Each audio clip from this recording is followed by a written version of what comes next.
Musyawarah Nasional Luar Biasa atau Munaslup Partai Golkar dan pemeriksaan terhadap Menteri Koordinator Bidang Perekonomian ibarat dua mata pedang yang saat ini sedang diarahkan kepada Erlangga Hartarto.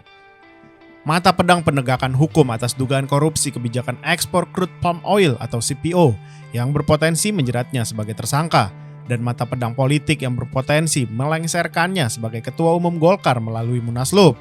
Ibarat peribahasa sudah jatuh tertimpa tangga pula, demikian kiranya situasi yang sedang dihadapi oleh Erlangga. Anggota Dewan Pakar Partai Golkar Ridwan Hisam dalam kunjungannya ke kantor Forum Keadilan menyebut, Munaslup kali ini bertujuan mengganti keputusan calon presiden yang sebelumnya diputuskan mengusung Erlangga sebagai capres oleh partai berlambang pohon beringin tersebut. Karena calon presiden adalah ketua umum, itu kan diputuskan oleh Munas 2019, itu yang diubah, ungkap Ridwan, Senin 24 Juli 2023. Melalui Munaslup, kata Ridwan, seluruh kader Golkar memiliki kesempatan yang sama selagi memenuhi persyaratan. Meski tak secara harfiah menyebut tujuan Munaslup untuk menggulingkan Erlangga, akan tetapi sulit untuk menafikan adanya korelasi kepentingan politik dengan proses hukum Erlangga. Sekelompok orang yang mengharapkan Munaslup seolah ingin meminjam tangan penegak hukum, dalam hal ini Kejaksaan Agung, melakukan penggulingan melalui ranah penegakan hukum. Persis seperti yang dialami Ketum Golkar sebelumnya, Setia Novanto, terguling dengan sendirinya dari kursi ketum pasca penetapan dirinya sebagai tersangka oleh Komisi Pemberantasan Korupsi. Menyimpulkan institusi penegak hukum sengaja diseret untuk kepentingan politik tertentu bisa jadi adalah sebuah kesimpulan yang terlalu dini. Sejauh kejaksaan mampu membuktikan dalil terjadinya tindak pidana korupsi, maka kejaksaan sah dan menetapkan status tersangka sebagaimana dimandatkan oleh undang-undang. Yang tak kalah menarik atau mungkin justru paling menarik adalah peluang Menko Marifest Luhut Binsar Panjaitan maju sebagai pengganti Erlangga. Rumor yang belakangan ini begitu santer di laman media mainstream maupun sosial media. Jadi nama yang beredar sekarang Pak Luhut Binsar Panjaitan, Pak Bahlil Lahadalia, Pak Agung Laksono, Bamsud Bambang Susatyo, sama saya, kata Ridwan. Saat ini beragam analisa mengemuka di publik perihal dukungan internal Golkar menjadikan Luhut Binsar Panjaitan sebagai ketum. Betulnya hanyalah perpanjangan tangan Joko Widodo yang santer disebut-sebut akan bergabung dan menjadi nahkoda utama Golkar. Genetika Golkar itu selalu berada di lingkar kekuasaan. Siapapun ketua umumnya tunduk pada Dewan Syuro pemegang kekuasaan. Siapa dia? Anda simpulkan sendiri.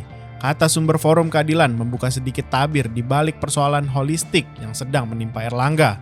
Syaiful Mujani Research and Consulting atau SMRC, sebuah lembaga penelitian yang selama ini dikenal cukup dekat dan sering mendukung Presiden Joko Widodo dalam berbagai dinamika politik, bahkan bernada sama seolah mengamini itu tersebut.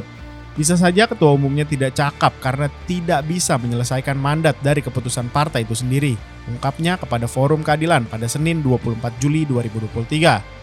Saidiman menekaskan bahwa pemanggilan Erlangga sebagai saksi kasus perizinan ekspor CPO tersebut bahkan bisa berpengaruh pada posisinya sebagai Ketua Umum Golkar.